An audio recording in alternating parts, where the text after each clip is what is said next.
What's up men, kembali lagi di channel cerita bergambar. Jadi di video Draw Story kali ini aku akan bercerita lagi tentang kisah manusia kanibal. Orang ini dikenal sebagai Sumanto.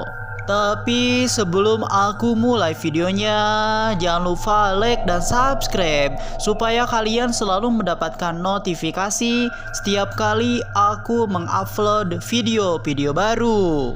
Kalau udah, kita bisa mulai berceritanya teman-teman. Bagi masyarakat Indonesia, nama Sumanto bukanlah hal sesuatu yang aneh.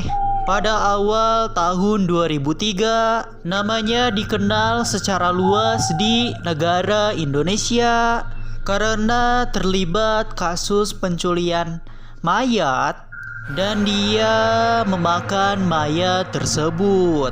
Sumanto mengaku memakan beberapa orang dari tempat yang berbeda, yakni di Lampung dan juga Purbalingga. Alasan Sumanto memakan mayat manusia didasarkan dari keyakinan mistis lokal yang dipercaya melakukan dari kekuatan dari supranatural. Namun para pakar berpendapat bahwa Sumanto mengidap dari penyakit jiwa. Nah, penasaran bagaimana kisahnya? Simak video ini sampai habis. Sumanto dilahirkan pada tanggal 3 Maret 1972. Sumanto ini merupakan anak kandung dari pasangan suami istri, yaitu Nurdidaka dan juga Samin. Ia merupakan anak sulung dari 5 bersaudara. Saat masih kecil, Sumanto ini dikenal sebagai anak dengan nama Samin dan juga dikenal sebagai anak yang nakal dan sering membuat sebuah kegaduhan. Namun begitu, Sumanto masih tetap lulus dari sekolah dasar atau SD. Lalu Sumanto berniat untuk melanjutkan pendidikannya dari sekolah pertama atau yang disebut sebagai SMP. Akan tetapi pada saat itu nilainya yang dipunya oleh Sumanto tidak memenuhi dari syaratnya, sehingga Sumanto harus mengulang kelas 6 dari sekolah dasarnya dan dia lulus setahun berikutnya. Setelah itu Sumanto diterima di sekolah menengah pertama yang ia inginkan. Pada awalnya kehidupan Sumanto normal-normal saja, hingga pada suatu hari kesusahan ekonomi melanda dari keluarganya.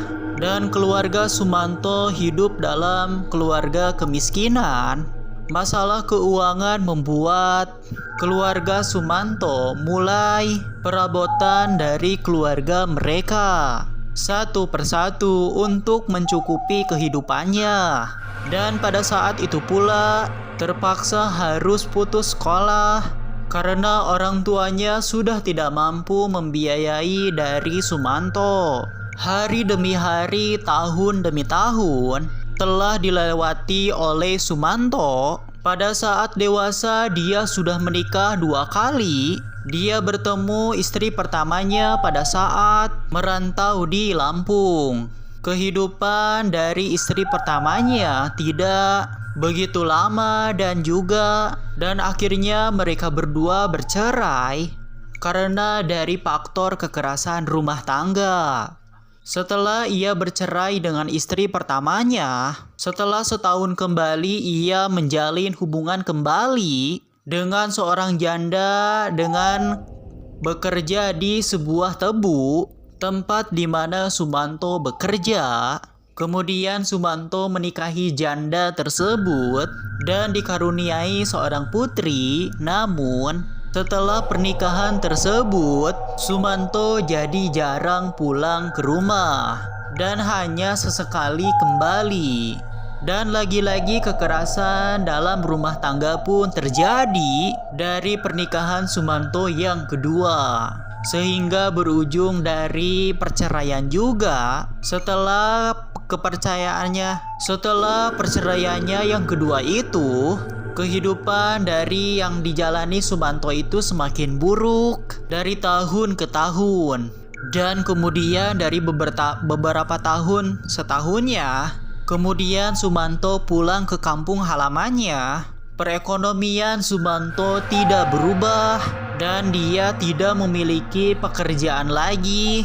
Sumanto hanya tinggal sendirian di sebuah gubuk tua dengan penuh kemiskinan. Kemudian dari kejiwaan Sumanto pun mulai terganggu akibat depresi yang dia alami. Kehidupan yang seperti itu yang membuat Sumanto berhayal untuk memakan makanan sangat enak seperti memakan daging. Namun karena tidak memiliki keuangan, Sumanto mulai terlintas di pikirannya untuk memakan daging manusia. Kebetulan pada saat itu dia mendengar suara toa masjid yang mengabarkan ada seorang warga yang meninggal ketika mayat itu sudah dikuburkan. Pada malam harinya Sumanto berencana untuk menggali kuburan tersebut dan kemudian membawanya pulang untuk dijadikan makanan. Pada hari Sabtu tanggal 11 Januari tahun 2003, ada seorang wanita yang umur 80 tahun yaitu Bahrina dikabarkan telah meninggal dunia dan jasadnya telah dimakamkan di pemakaman umum yang ada di desa Majatengah. Mendengar informasi itu pada malam harinya, Sumanto langsung beraksi untuk membongkar makam Bahrina. Sumanto membongkar makam itu menggunakan tangannya. Setelah cukup lama menggali, akhirnya Sumanto berhasil membongkar kuburan tersebut. Dan dia mendapatkan mayat Bahrina yang masih utuh, namun kondisinya pucat. Tanpa menunggu lama, mayat tersebut langsung dimasukkan ke dalam sebuah karung dan diangkut menggunakan sepeda ontel. Sumanto langsung menuju sebuah ke rumahnya yang berjarak 1,7 km. Setelah sampai di rumah, Sumanto langsung meletakkan mayat Bahrina di pekarangan. Sumanto langsung memotong tubuh korban tersebut menggunakan sebilah pisau. Yang pertama kali dilakukan oleh Sumanto adalah mengiris daging kemaluan dari Bahrina. Lalu kemudian Sumanto memotong kakinya dan memisahkannya dari tubuhnya. Kemudian Sumanto memasak potongan paha Bahrina. Tidak hanya dimakan secara masak aja, daging orang tersebut dijadikan sebagai langsung dimakan secara mentah-mentah. Karena hari sudah mulai terang, Sumanto pun bergegas untuk memotong tubuh Bahrina. Setelah mengambil dari sebelah daging Bahrina, Sumanto mengubur sebelah dari daging Bahrina di sekitar rumahnya supaya Sumanto ternyata tidak memakan tubuh sendirian. Dia pun memberikan daging yang sudah dipanggang pada beberapa orang termasuk ayahnya sendiri.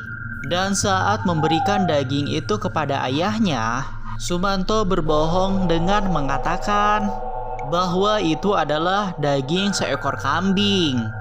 Padahal itu benar-benar daging manusia. Karena tidak mengetahui apapun, ayah Sumanto pun dengan lahap memakan daging tersebut.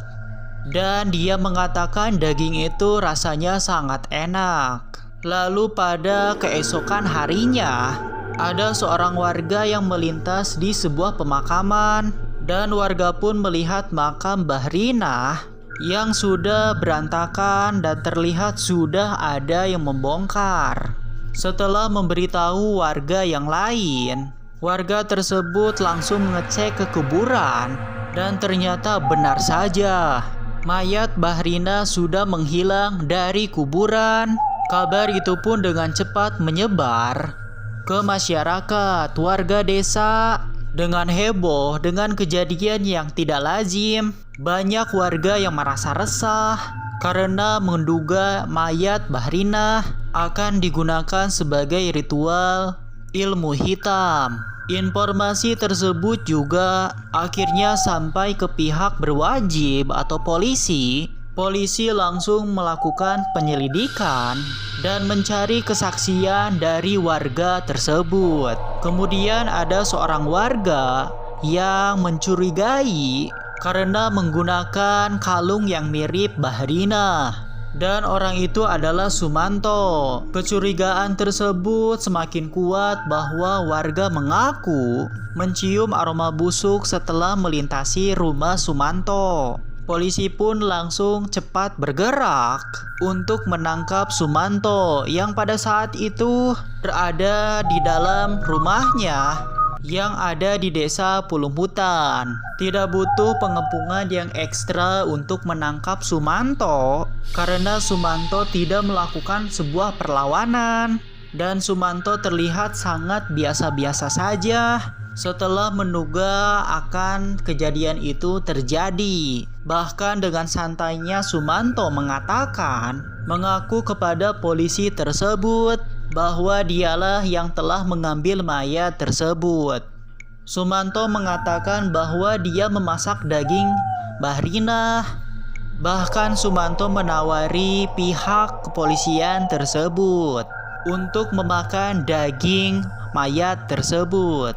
Polisi menjadikan Sumanto sebagai tersangka. Setelah polisi melakukan sebuah interogasi, akhirnya Sumanto berhasil mengaku kebenarannya. Ia bukan pertama memakan daging manusia. Sebelumnya dia pernah memakan 2 mayat setelah dia bekerja di perkebunan tebu.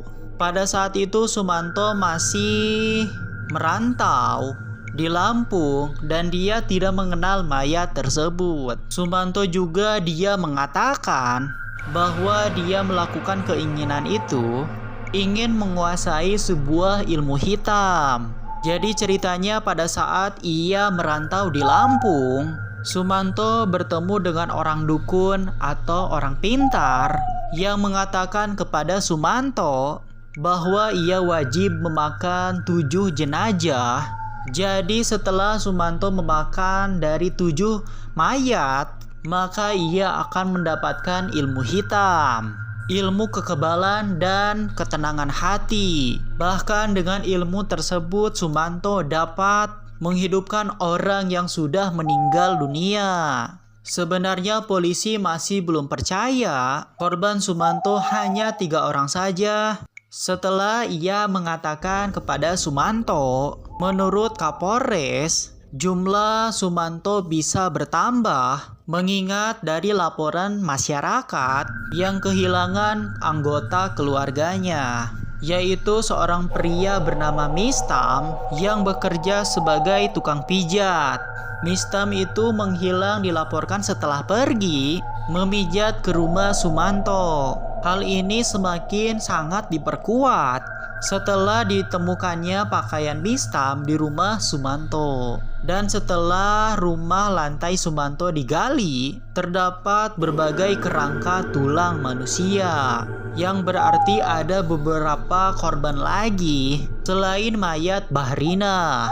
Kemudian dari kejadian itu dijatuhkan hukuman pidana selama kurungan 5 tahun. Namun setelah dipenjara, Sumanto melakukan sebuah perbuatan yang sangat baik sehingga hukuman yang diberikan kepadanya dikurangi selama 3 tahun saja. Dan Sumanto pun akhirnya dibebaskan dari penjara pada tahun 2 Oktober 2006 setelah masa tahanannya habis. Dan di pesantren tersebut Sumanto melakukan dari belajar ilmu agama dan akhirnya Sumanto mulai bertaubat. Pada awalnya pengajar dan juga pengurus pesantren mengalami sedikit kewalahan dari mengurus Sumanto yang secara intelektual sangatlah rendah.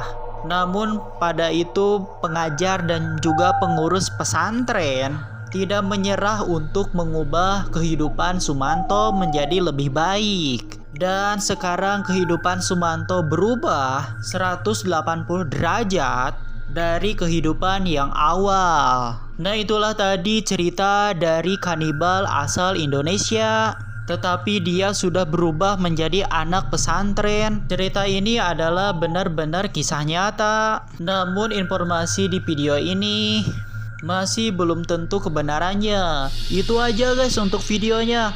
Jangan lupa like dan subscribe supaya kalian tidak mendapatkan notifikasi dari video-video selanjutnya. Percaya atau tidak itu tergantung pada diri kalian masing-masing. Ini hanya untuk menghibur saja dan untuk menambah wawasan kita semua tentang legenda yang ada di seluruh dunia. Thank you.